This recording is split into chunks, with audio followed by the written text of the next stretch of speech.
been a little while since I made a gardening video, so just ignore my kid banging in the background. We had to cut the sunflowers back, at least the ones in the doorway, because they got freaking huge. I couldn't even open the door. As you can see, my garden trellis looks, I like it. It does look a little rough, though. It can. Okay, the summer heat has killed off a bunch of stuff. Our cucumbers are about on their last leg. I'm actually planning on starting some more. Our tomatoes are going rampant, as you can tell. The plants are probably like 8 foot tall. Our Georgia honey roaster squash, which is these right here, don't ignore the little aphids. They have done fantastic. I have a whole bunch of those. Our green beans did really well. We've planted a succession of that. And as you can tell, we've had a hell of a time with the vine borers.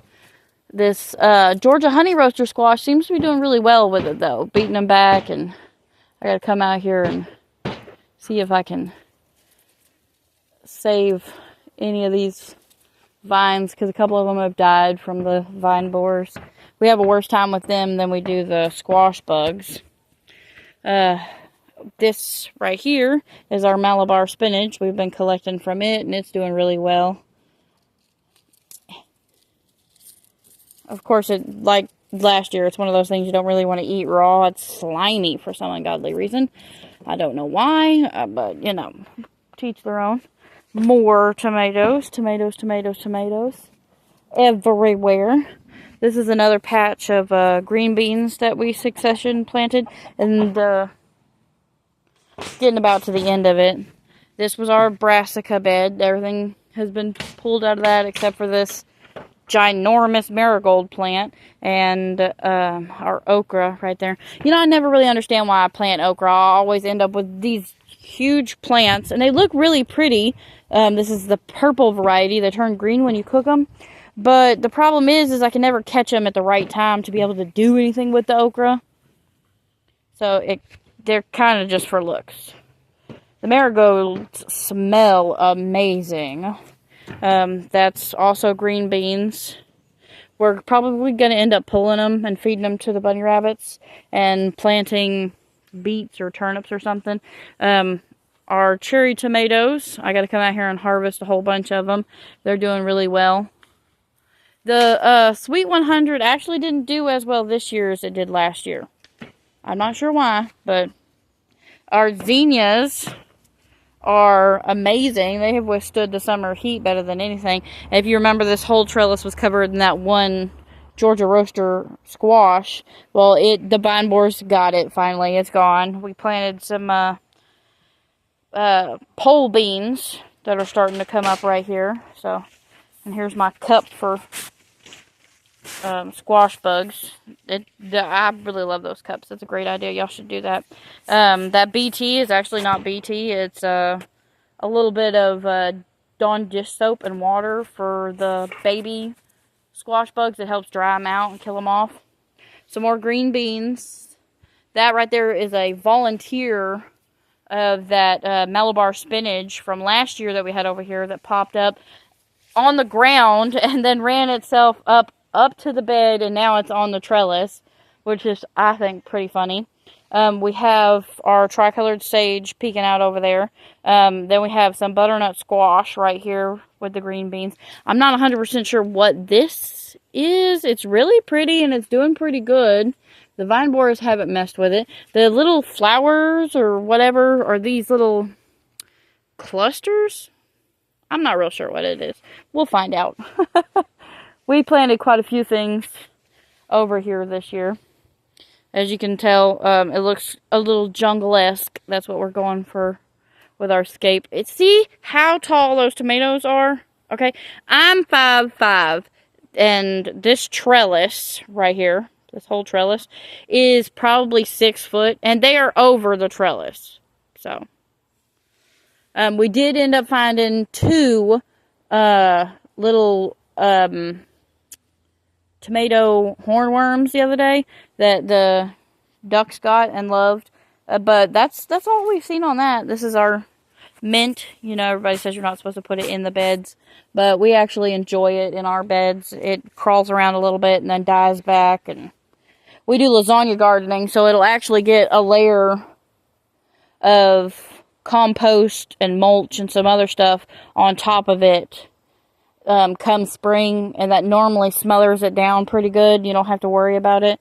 As you can see, we've got some tomatoes coming up on them ginormous plants.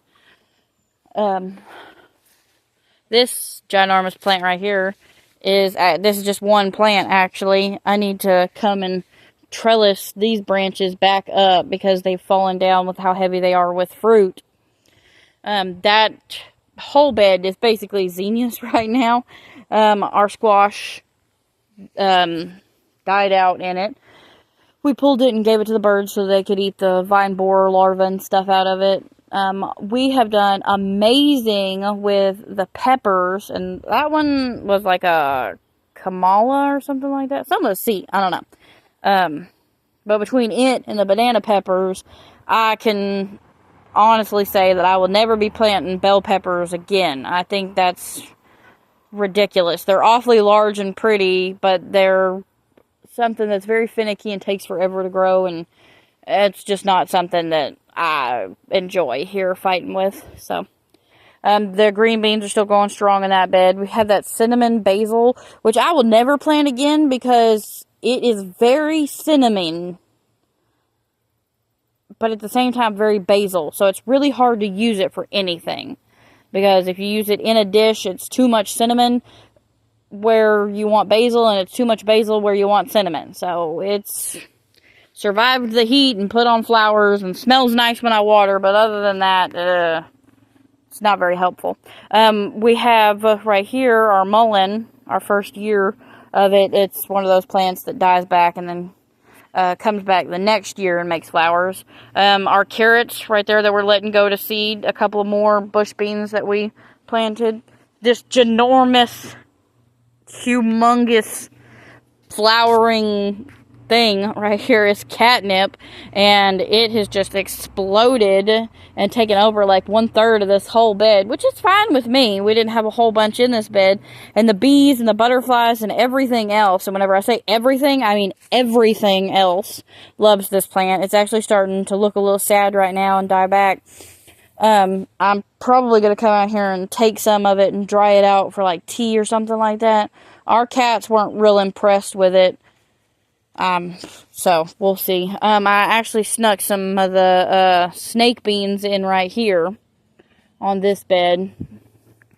Our thyme didn't do fantastic. I'm thinking maybe we'll try a couple different varieties next year of the thyme. I have a horrible habit of leaving my seeds outside and them getting rained on. So we started more of the hibiscus this year, and there's a couple of little baby ones in the bed because the package got wet and I had to plant all the seeds. So these tiny little sunflowers are called teddy bear sunflowers, and I think I got the seeds from the Garland County Library, so we're definitely going to seed save from those and give back because they are adorable. They're the shortest little sunflowers I ever did see. I planted the whole package and that's all that came up. And our blackberries have definitely been grateful for the heavy pruning that I did at the beginning of the year. I actually took it back far enough that I was worried that they might die. For the simple fact, I think they're called a semi-erect variety, and they make these really thick shoots that are about the same size as my thumb, but whenever they get up to a certain height, they kind of get too heavy and fall over and end up splintering and breaking, and it makes the whole thing look horrible. There's our volunteer sunflower over there that popped up. And my one little apple, I can't tell if you can see it, back there on a little apple tree. It got hot, okay? I got lazy, I'm not gonna lie. And this bed, particularly right here, has suffered because whenever the peas died out in it and this freaking Bermuda crabgrass, whichever one it is, took over, I have a horrible habit of, this is gonna take 3 hours, at least, bare minimum, to pull by hand all of this grass so I can plant something in it. So it's kind of just been sad and unused for the majority of the growing season, which I know I should definitely not do, because I mean, space is money and I could be growing stuff in it, but time is also money, and that is a lot of time to be invested in one bed that I didn't have anything I needed yet to trellis up. Like I said, I already planted all the squash on these trellises over here, and I have planted some pole beans, so I'll probably go ahead in the next couple days whenever we got a cool day and end up beating this bed back and making it where I can put something in it. What I plan to do probably is I'm going to pull the stakes up and take the post out of it, so it doesn't have to be vertical grown.